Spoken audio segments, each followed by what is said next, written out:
পৌঁছে দেয়। তারা এই মুহূর্তে অভিযোগ জানাচ্ছে যে গ্রামীণ সম্পদ কর্মী যারা তারা গত 6 মাস ধরে বেতন পায় তাদের কাছ থেকে সুন্দর কি হয়েছে বলে আমাদের অভিযোগ, আমরা যে এই সমস্ত কাজ করি গ্রাম পঞ্চায়েত লেভেলে রাজ্য সরকারের সমস্ত উন্নয়নমূলক কাজে আমরা সহযোগিতা করি। আমাদের বিডিও সাহেবের মৌখিক বা লিখিত সমস্ত কাজে আমাদের লাগানো হয়। প্লাস হচ্ছে ভেক্টর ডিজিট কন্ট্রোলের ভেক্টর সার্ভে টিমে আমরা প্রত্যেকেই আছি। আমাদের দীর্ঘ 5 মাস কোনো পারিশ্রমিক নেই।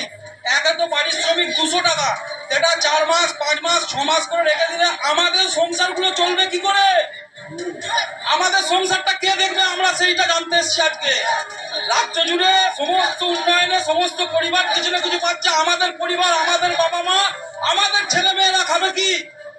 সেটা আমরা আজকে এখানে জানতে এসেছি। আমাদের প্রতি মানবিকতাটা কোথায়? কেন আমাদেরকে দেখা হচ্ছে না?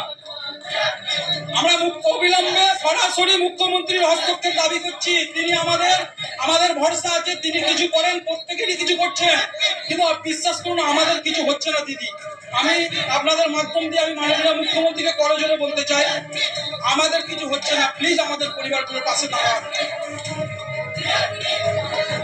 সবাইকে জানিয়েছি, সবাই জানেন আমাদের পঞ্চায়েত দপ্তরের মাননীয় জয়েন্ট সেক্রেটারি, যিনি আমাদের স্টেট বিউটিসি টিমটা দেখেন, আমাদের সেক্রেটারি সাহেব সবাই জানেন, কিন্তু কাজের কাজ কিছু হচ্ছে না।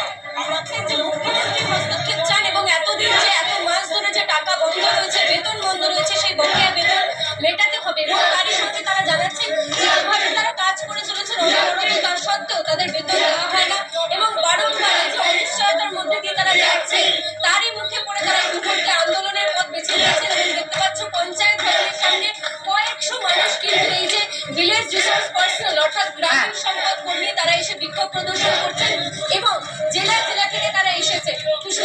ধন্যবাদ।